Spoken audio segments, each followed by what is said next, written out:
Good. This is good. And Eric B says he's drinking pomegranate wine. He is getting addicted to that pomegranate wine over there.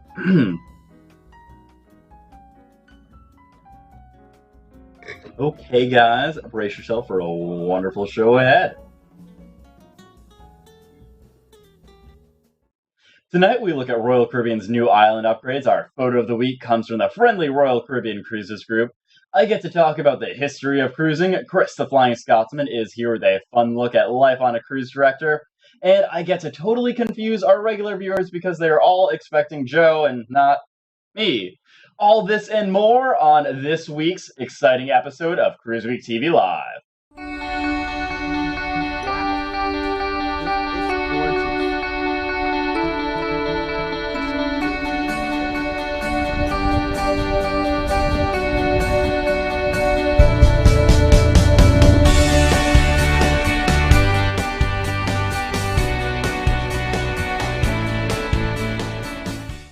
Our show this week is brought to you by the folks at Good Memories Travel and by Phoenix.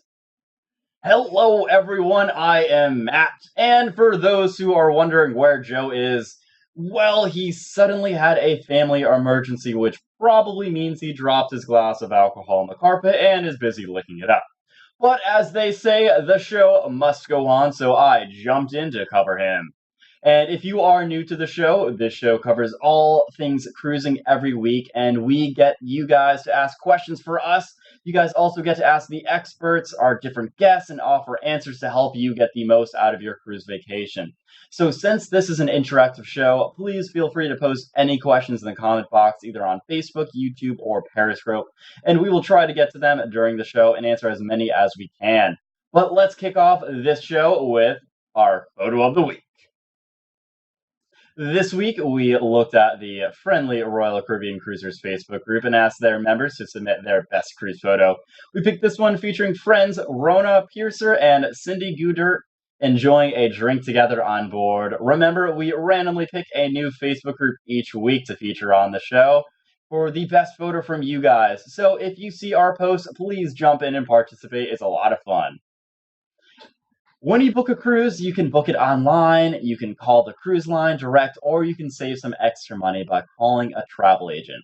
Having a travel agent, not only you can save money and cashback incentives, but you can also get extra gifts.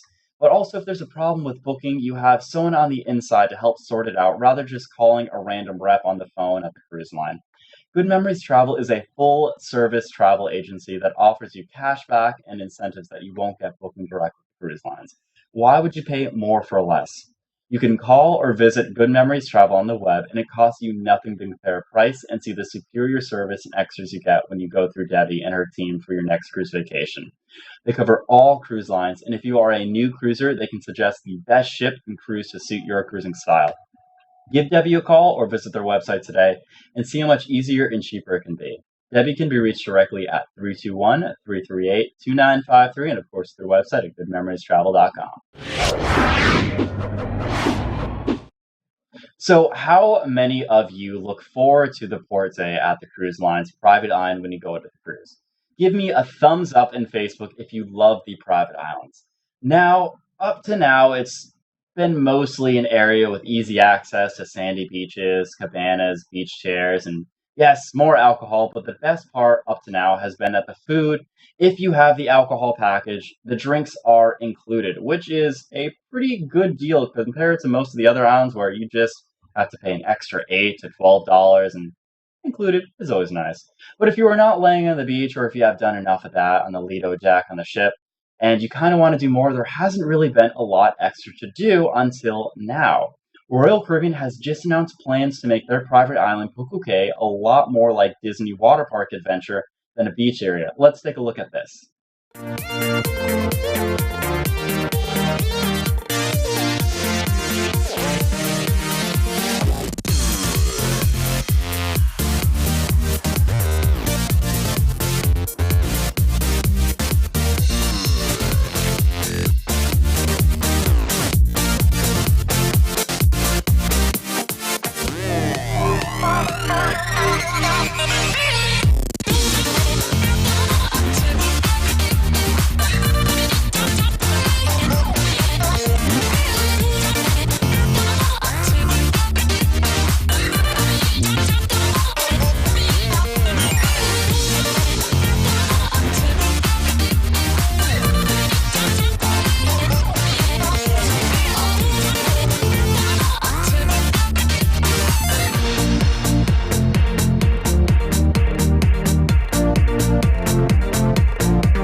So some of the attractions will be free, but most will be a charge for them. So what do you guys think? Would you pay extra for the attractions, or will you just go to the beach area as before? Or will you help stay on the ship when it's time to port Coco Cay?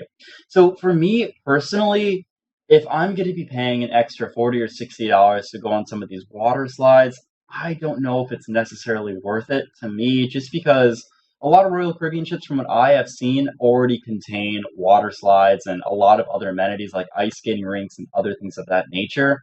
So having to pay an additional surcharge to go on some of these attractions just doesn't really seem that worth it to me. I mean, it's just another port where you kind of have a beach and you pay extra charge for this.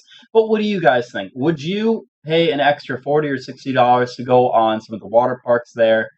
I don't know the exact prices, but I do know there are going to be two different charges for them. They have the half day pass and they have a full day pass for the water slides. I don't know what that entails, but I I don't know. I just don't think that's 100% worth it for me. So, what do you guys think? Let me know in the comments below if you would pay an extra charge to go on some of these. So, Charisse Colley says she would stay on the ship, enjoy everything when everyone is off the ship. I definitely agree with you there, Charisse. I mean, a lot of the amenities on the ship are probably going to be a lot more vacant and accessible when everyone's on land. And they're also free and included in your package with the ship. To me personally, I think ice skating is free on the ship, right? Or do you have to pay for rentals? Okay, so ice skating on the ship, 100% free. I would be on that ice rink. I literally just went ice skating today in Florida, and it's amazing, and I really like ice skating, but I might be a bit more opinionated. So let's see. Richard says, I would pay, it's vacation. To me, I just I don't know. I maybe if it was a cheaper price and I could go on it, let's say 10 times, maybe. But Royal Caribbean ships, like I said, already have the slides on it. Ellen says she would not pay for it. G said she would try it. Melissa Colby says if I had kids, probably, but not for me and my husband. These is definitely more of a kid-friendly attraction. It's very similar to a Disney water park experience. They also do have a couple new bars on the island, which is pretty neat. And of course, if you have the drink package, you can go up to that. I don't know if the bars are included in the free amenity areas or if you have to pay an extra amount to go into these new areas. Again, a lot of it's new and still going to be under construction for that. But Royal Caribbean is also going to be adding in an extra $900 million for modernizing its ships as well. So the ships are going to be getting a lot of new materials and revamps for older ships. So I'm very excited about that. Let's see some more of your comments. Thomas says, there are water parks here, and I'd rather lay on the beach on a ship. I like the exotic locations, not the Americans, Disney, and sand. Sorry about that, guys. Still have a little cough. I agree. I mean, the private islands to me seem very boring. They're not really my cup of tea. I would rather be in Belize, kind of walking around, seeing the jungles, mingling with the locals. A lot of these islands are just small islands with just this one little location. I mean, I feel like this would be the safest spot if you do have kids because it is a private island. There's not, really a lot of residents on it they would have to be worried of or really issues on the island. And it's relatively safe compared to some of the other stops like in Mexico or Belize. Unless you stay in the tourist trappy areas, it's going to be a bit meh to me. Bird, you've been to a couple cruise lines with Royal Caribbean. Have you stopped at Coco Cay Island yet? And do you personally think it's worth it after being on quite a lot of the Royal Caribbean ships? Yeah, I've been to Coco Cay Island before they built all this, or they haven't Hmm. built it yet. But it was basically beach, some bars, zip line, and that's about it. So with these extra amenities, it might be nicer. I was kind of hoping that they would knock it out of the park and say this is all free apart from the alcohol. Hmm. And once you get there, it's like this is like another big destination where it's like because it's private and part of Royal Caribbean, it's all part of this. It's included in the fare. That would have Hmm. been absolutely amazing. I think we've got to see how much of the things are free and how much they plan on charging. I agree. Also, there's a little question. Royal Caribbean hasn't come out yet and said anything, That's what they haven't said. They were asked about currently, if you buy a drink package on Royal Caribbean, it works on Coco. Some people said, once this is all built, will it still happen? And they said there's going to be some announcements about that later. Interesting. So, again, if they pull the drink package from that, you're on the island, but you have to buy drinks at that point. Mm-hmm. I'm not saying that's definitely what they're doing, but That could be a possibility. they haven't said, no, it's definitely going to be free. Mm. So for you guys, would you ever choose a cruise ship that doesn't that completely avoids this itinerary just because it's going to a private island? Or would you guys be more lenient, like, oh, okay, it's an extra stop, this is a rest recovery day, or do you guys normally leave ships for this? When I was on the Carnival Triumph and we stopped at Mahogany Bay, sorry, it was the Carnival Magic and we stopped at Mahogany Bay, that's very similar to a private island in my opinion. It was very tourist trappy. You had to use a cab to leave that area. I didn't like it. It was very small, very clean, very too put together. It just wasn't what I wanted in a cruise vacation, going to a lot of these extra islands. So that was kind of a rest and revive type of day for me. Melissa Colby says, it sounds like Half Moon Cay. It sounds like they are trying to outdo the private islands to make it nicer than Carnival's Half Moon Cay and Blue Lagoon. That could definitely be the case. Carnival did do a pretty big revamp with a lot of the islands, and some of their underwater excursions got a new revamp, which is pretty cool.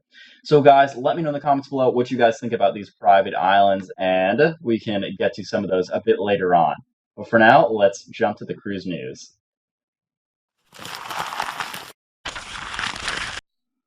Royal Caribbean will be investing $900 million to revitalize some of its older ships during the next 4 years. Royal Caribbean International will inject new life into 10 of its cruise ships through a $900 million investment that will begin with the Independence of the Seas and Mariner of the Seas. The Royal Amplified program will touch every facet of the passenger experience on all Freedom Class and Voyager Class ships, as well as on Oasis and Allure of the Seas.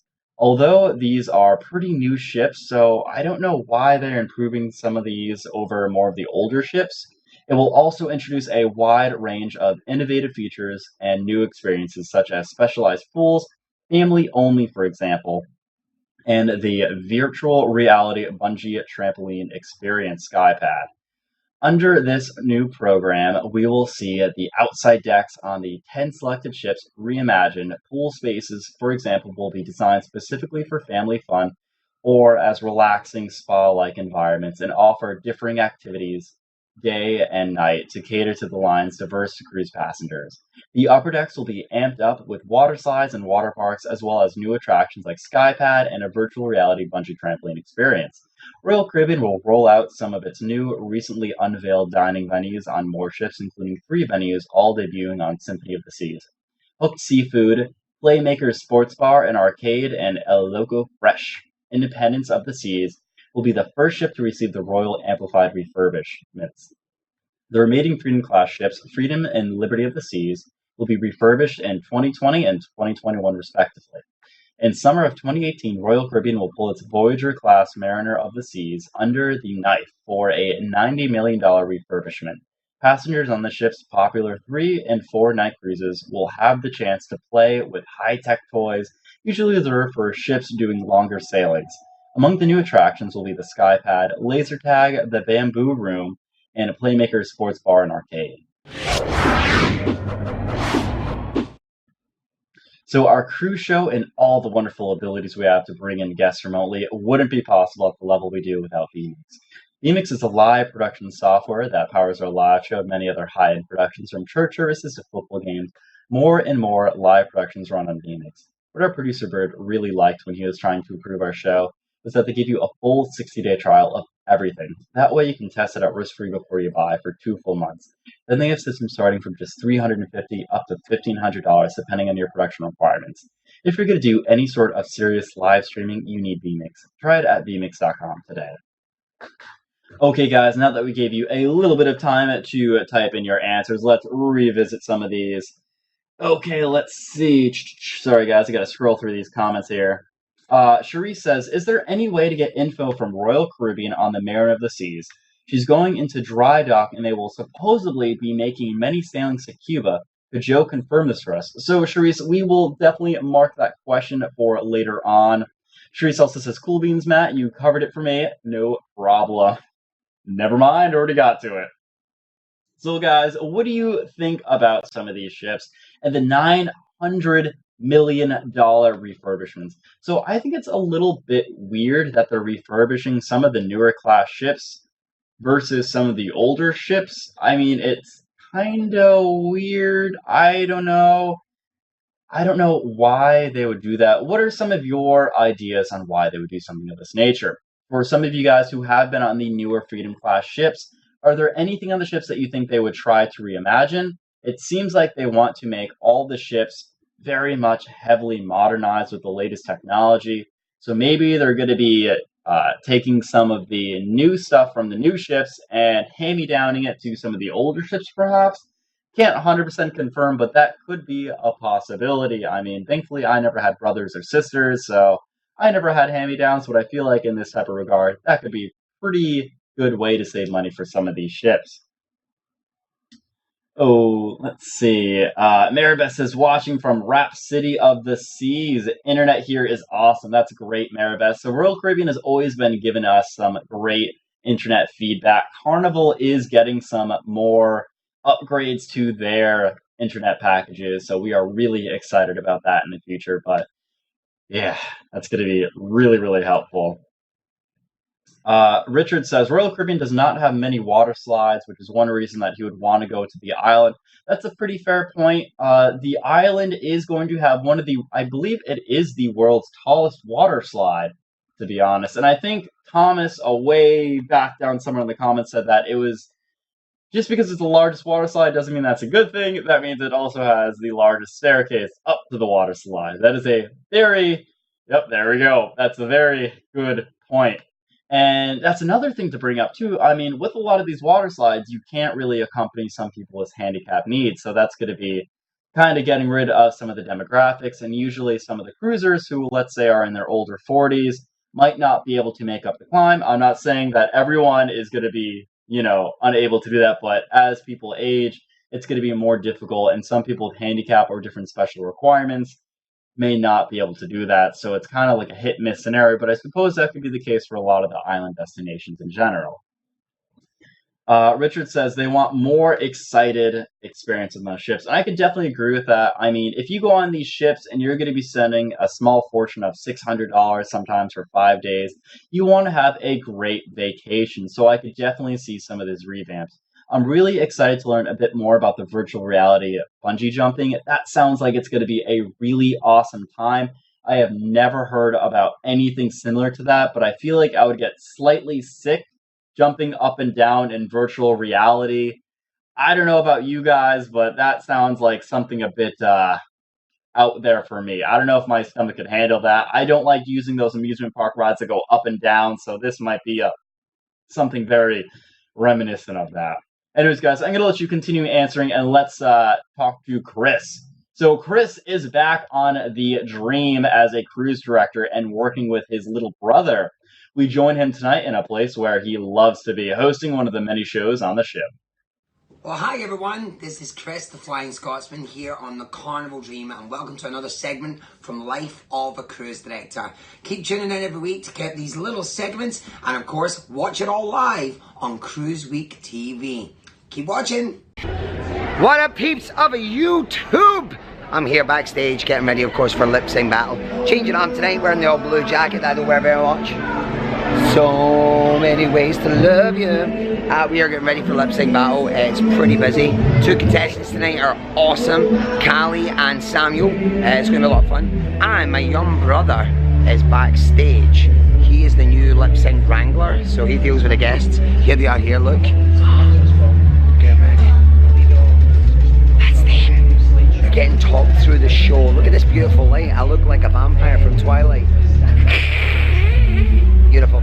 So yeah, let's go here. Let's go backstage. Say hello to everybody. Say hi, guys. What up? Howdy. Backstage, we're backstage. We got everybody working hard, doing everything to make it all come to alive here on the Carnival Dream. full of so much energy and love. And here we are backstage. This is the boys' changing room. We're just getting ready. And yeah, this is it. I'm going to bring you to Mardi Gras tonight, so come and join me for the big Mardi Gras fun. We're going to the Mardi Gras in 3, 2, 1.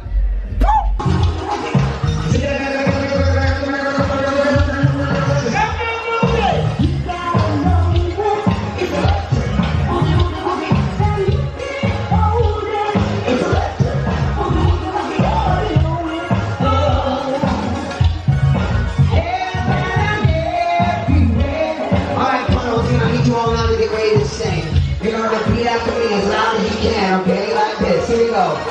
Oh, right, oh, right, I said, oh, right, oh, right, I said, oh, right, oh, right, when I say, oh, right, oh, right, give yourself a round of applause. Now, ladies and gentlemen, we are live on my Carnival YouTube vlog. Someone you want to give me a big hello after 3. 1, 2, 3! Yeah, that's all my friends. I love you. Thanks for watching Life of a Cruise Director. And if you want to see that full vlog series every single week, you can join us here in the subscription. Don't forget to subscribe to Facebook as well, Flying Scotsman CD. And I'll see you soon. Keep watching CruiseWeekTV. So, who knew Chris could sing that well? And his outfit choices are, well, it's pretty electric. So, thanks, Chris, and you can catch more of Chris and The Life of a Cruise Director next week. So, guys, let me answer some of those questions, and a lot of people took offense. Let's see, Brad Nilsson says, I'm 40 and I bet I can reach the stairs. No problem. Maribeth says, hey, over 40, ha ha ha, we need to cruise together. Definitely, Maribeth. I'm hopefully planning my next cruise for maybe September. I was going to be doing a cruise for July, but it's going to be super hot, super muggy, and it's also the raining season. So I think September would be better. Plus, a lot of the kids are in school during that time. Melissa wrote a little paragraph over here, so let me get into that now. Melissa Colby says, I like the smaller ships. These big ships have too much stuff, and you have to go on them multiple times to see and do everything. Royal Caribbean is building their ships too big with too much stuff and lots of restaurants you have to pay to eat at. I like Carnival smaller ships so we get to feel more welcome. So I don't necessarily think that's a bad thing. I mean, if I'm going on a ship and there's too much stuff to do on a ship, that's great. I would rather be on an area where there's so much stuff to do that I have to come back and do it versus something where I run out of things to do. So I guess that's like a catch-22, but I mean, to me, I think that's better for my cruising experience just because I want to do everything and try to get to everything as much as possible without draining myself. And since there's so much things to do, that also makes the lines have a lot smaller stuff too, because if everyone's at all these different places, the lines are going to be hopefully smaller for some of the stuff. Brad Nelson says, I feel like Royal Caribbean is trying to reach the fun crown from from Carnival with these updates. What do you think?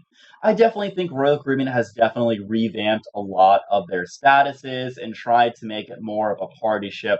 Carnival has been known to be the party ship, while Royal Caribbean has been more of the reserved class where, you know, you kind of have to go to the activities yourself versus Carnival where they kind of pull you into them. But I think Royal Caribbean is trying to get to more of the spring breaker demographic and the more millennials. I feel like right now it's catering more to early 30s to mid 30s, while Carnival's like the teenagers and early 20s.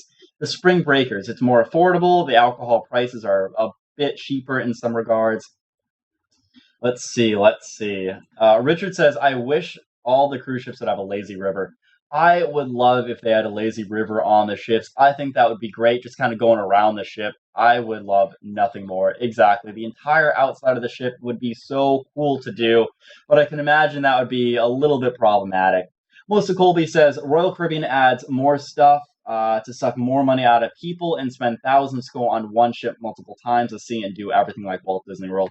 That's true, Melissa. You can snag some good deals, but Royal Caribbean does charge you a bit more for some of these activities. So if you do want to save a little bit more money and kind of enjoy the ship amenities a bit more and you can go around some of this stuff, Royal Caribbean or Carnival can be a bit better for a little bit cheaper, but a lot of the stuff are very similar from Royal Caribbean to Carnival.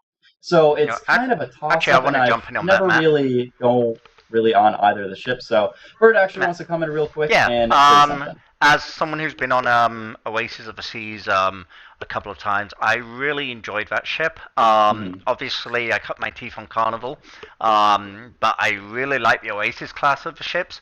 I disagree where they're trying to suck money out of you.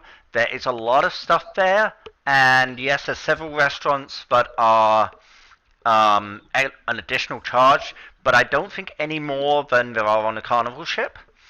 And there's a lot more stuff to do, and pretty much most of it is free. Just Hmm. like on a Carnival ship, most of the activities are free. There's no additional charge for the activities. And I kind of agree with you, Matt, where we had it took me 2 trips on Oasis of the Seas to pretty much have done everything, Hmm. which I enjoyed because I would not have liked to have run out of stuff to do and then like, oh well, let's do this again. Um, I really enjoyed it because you can do that.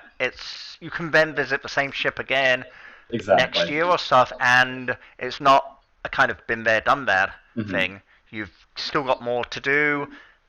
You can rush around and do everything and try and cram it all in, or you can take several trips. So let me ask this: have you ever run out of stuff to do on Carnival then?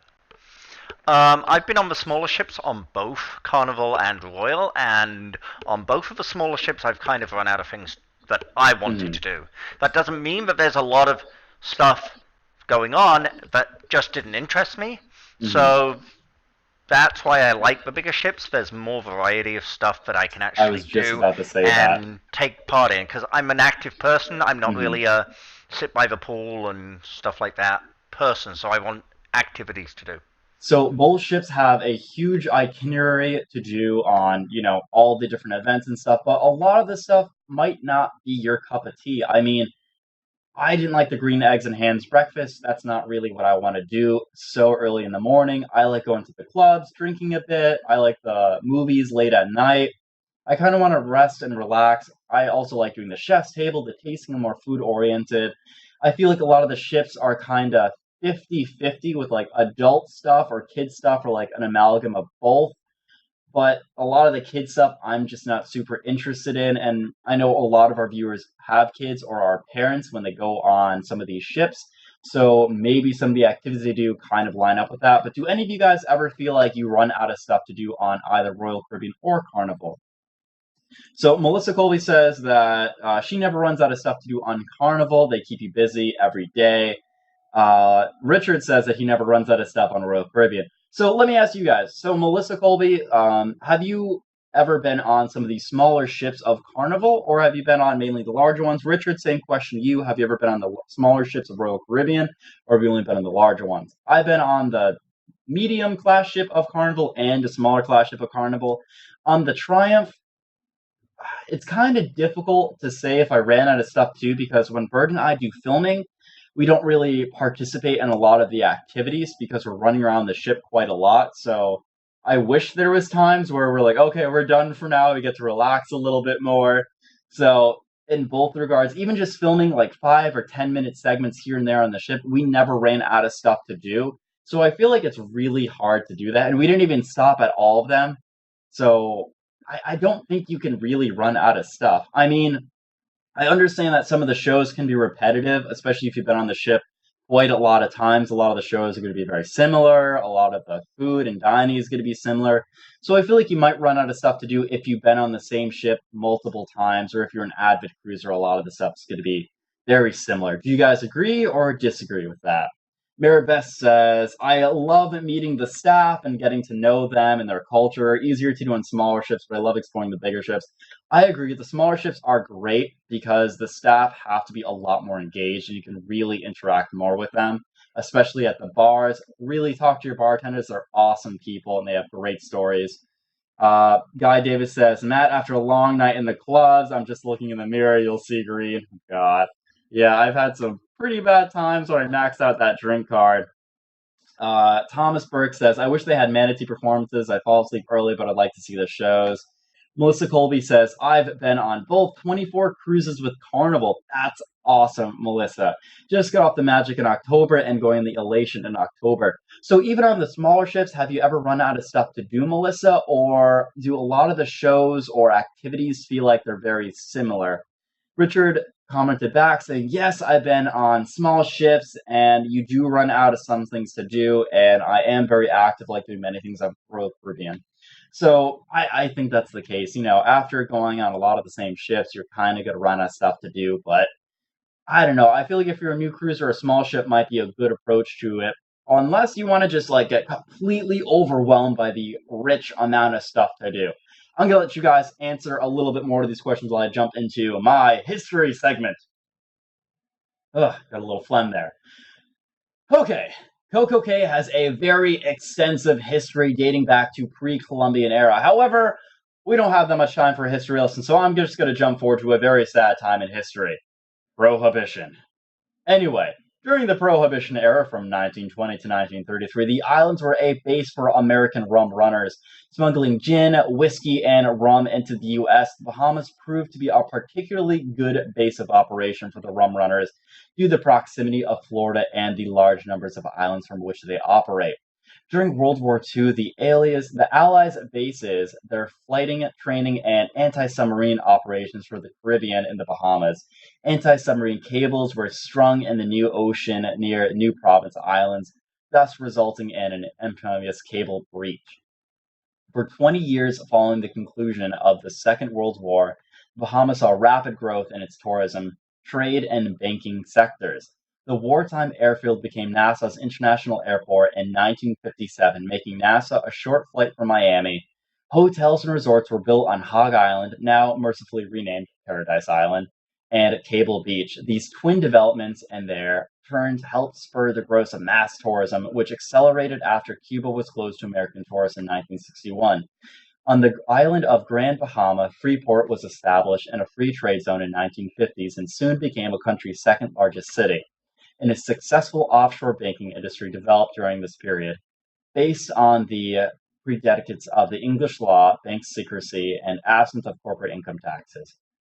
Bohemians achieved self-government in 1964 and full independence within the Commonwealth of Nations of July 10, 1973. The country's first prime minister was Lyndon O. Pindling, leader of the Progressive Liberal Party. Pindling ruled for nearly 20 years, during which the Bahamas benefited from the tourism and foreign investment, just as the rum runners proposed from being based their operations in the Bahamas. In the 1920s, cocaine smugglers turned the islands into a major center for Colombian drug trade in the early 1980s. The U.S. Drug Enforcement Administration estimated that during this era, 90% of all cocaine entering the United States reportedly passed the Bahamas. In September 2004, Hurricane Francis swept through the Bahamas, leaving a swath of widespread damage in its wake. Adding insult to injury, just 3 weeks later, Hurricane Janine flattened the islands. Janine uprooted trees, blew out windows, and sent seawater flooding through neighborhoods on the islands of Abaco and Grand Bahama. Receding floodwaters left boats tossed on roads and homes battered. For the most part of its history, Coco Cay was known as Little Syrup Cay for marketing purposes. Royal Caribbean renamed the island to Coco Cay. You gotta admit, Coco Cay does have a certain ring to it. The island is located within spitting distance of the Great Syrup Cay, which has a much more interesting and colorful history. Coco Cay was once used by Admiral Cruises, which leased the island and used it as its own private Bohemian out island, following the 1988 purchase of Admiral Cruises on Royal Caribbean. The island went through a number of changes, including dredging of the east part of the island to create the marine basin, where the tenders dock. Royal Caribbean also constructed the seawall on the northern edge of the island to avert the beach from eroding. Royal Caribbean also enhanced the island's infrastructure so that the megaships, the Oasis-class ships, which house 5,000 passengers, can use the island for a day visit. Recent enhancements have included the construction of the Cuba Club and VIP deck. Okay, guys, let's look at some of these more questions. Sheree says, no more big ships for us, just sail the Vista. Big ships can be pretty intimidating, but Therese, why do you say no more big ships? Let's see, got some more comments over here. Melissa Colby says there is only 4 Carnival ships I've never been on. No, I have never run out of stuff to do. I guess different people like to do different stuff. Some stuff I do not do, but I have a drink and hit the Lido deck, never board on a cruise ship. I could be home cooking. That's a very fair point. Another thing that kinda helps people stay active is having the drink card, and I'm a very big advocate for the drink card. I don't get anything out of it. I'm not sponsored. I would love to be sponsored. Anyway, so when I was on the Carnival Magic, I had the drink card, and it was a lot easier to meet people. I am not a very social person. Shockingly enough, I'm over here talking about cruises and interacting with everyone, but I'm a very shy, reclusive person, or at least I think I used to be. I might be more active now. But anyway, having the drink cart was really great because going to the bars, you would run into the same people over and over and over again. And after, 2 or 3 days of bumping into them, you start talking to them, exchanging names, and you really get to hang out with them. And on one drunken occasion, I actually had a bet where they would buy me a drink if I could make a full lap around the casino in her very high stilettos, which were like 4-inch pump heels, super thin. And I did it, got a free drink, worth it. I had the drink card anyway, but that was one of those nights where it's like, why not? I'm already drunk, so might as well run around the casino in stilettos and this older woman's heels that I've never met before. Sorry, Mom and Dad. Anyway, Kimberly says, Melissa, who is your favorite cruise director? I love Emma. She's got to be my favorite. I've only had 2 cruise directors so far. We have had Dr. E, who's on the Carnival Magic. We've also had Jess from the US on the Carnival Triumph. Both are super great. Dr. E's morning greeting, though, I'm not going to lie, probably has taken the cake for me. Just his morning greeting. I wish we had a recording of it, and I wish I could make them my alarm clock. It's awesome. It's really something spectacular there. Richard says, Matt, you would love the Freedom of the Seas. I would love just to go on any Royal Caribbean ship. I just want to go ice skating in the middle of the ocean. I'm not gonna lie, that's like the only reason I want to go on Royal Caribbean, or the main reason I should say. I love ice skating. I'm from the north, so it's a fun thing I want to do. Richard says, I get the deluxe drink package, all the drinking you want. So that's another thing that I really have to tip my hat to Royal Caribbean with is their multi-layer drink packaging. So I like all different types of drinks. So Carnival is fine for me. I like coffee. I like spirits, liquors, alcohol, beers, wine. But there are some people like Bird who only like to drink wines. So a lot of the hard liquor packages are not really worth, or he'll drink wines, coffees, and sodas. I don't drink sodas. I hate soda. The only soda I drink is if it's mixed with like alcohol, but even then I still really don't like soda that much. I prefer juice or martinis. I really like martinis a lot.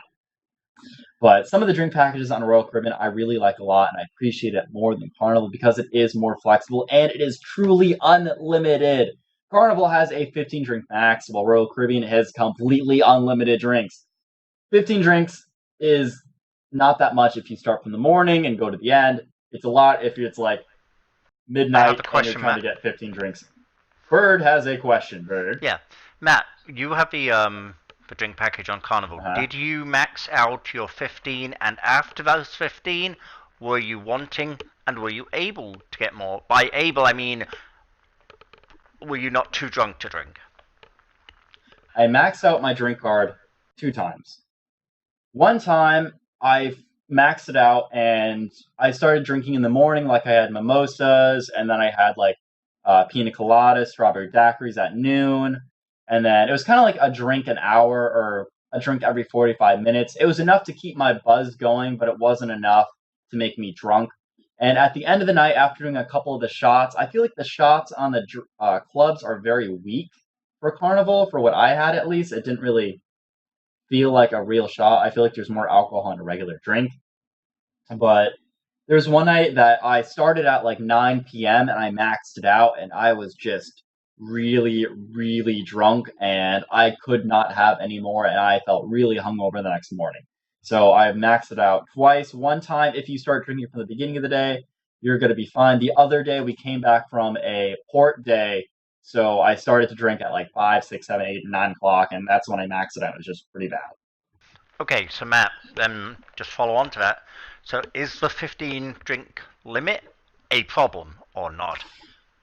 I would say it's not a problem if you leave the ship and you go on the ports. I would say it might be a problem if you really like drinking. You can handle your alcohol and you're going to be up on the ship for the majority of the day. Or if you want to slip some of your buddies maybe a drink, I don't know if that's even doable. I'm pretty sure that's not allowed, so I don't advocate that. But I don't know. I don't know. I think it's worth it because if I'm gonna have 9 drinks a day on average, which I think that's pretty accurate for what I do, it's worth it for the price point. But if you're only gonna have 7 drinks or less, it's not worth it. And it definitely seems, I feel like if you don't get the drink package, you're not gonna spend the money on alcohol because you feel like you're spending a lot more than you really are. Versus the drink package, you already paid for it, so it's like, okay, I gotta keep going until I get my money's worth out of it. Let's see.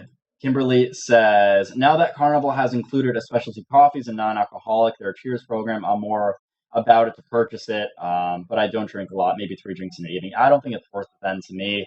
If you just want it for the coffee, you're better off getting coffee unless you really want to drink those coffees.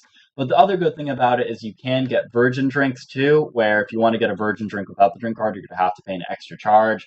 So that is a slight benefit of it, I suppose. I'm wondering if you could get a drink package for a child just to get the virgin drinks so you don't have to worry about that. I wish there was a special package for that on Carnival. Oh, okay, interesting. Bird says there is a certain package.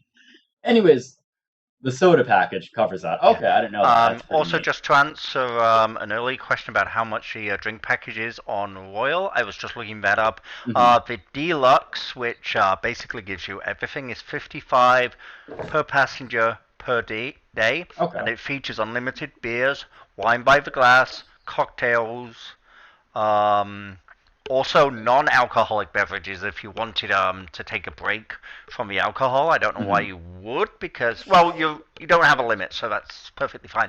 Premium coffee, tea, fountain soda, fresh squeezed juices, sparkling and bottled still water. So that's pretty much everything. There is a limit to the amount of the price of the drinks when you have that. I believe it is $12. So there The are some drinks majority of higher, drinks, you have to though, pay the are difference. $12 or less, though. When I was on Carnival, I was actively looking out for the most expensive drink. I couldn't find it. I'm sure there might be a specialty glass of wine or maybe like a rum at the rum bar, but I could not find a drink that was over the drink card. I'm sure, like, it doesn't count if you buy a bottle of wine, of course, but I couldn't find it. Anyways, guys, let's go to the final bits of the show. Remember, we have many past videos available for you guys to watch on our website at CruiseWeekTV, which also has links to our t-shirt pages and support pages as well if you'd like to help out with funding our Season 2 trip, or if you'd like to advertise in the show, you can do that with the links from our site. If you know someone who will enjoy watching this show as much as you, be nice and share the link to their Facebook wall so they too can enjoy. Please like and subscribe to our YouTube channel and Facebook pages. Just doing that alone really helps show our sponsors the support we have and helps keep the show alive each and every week.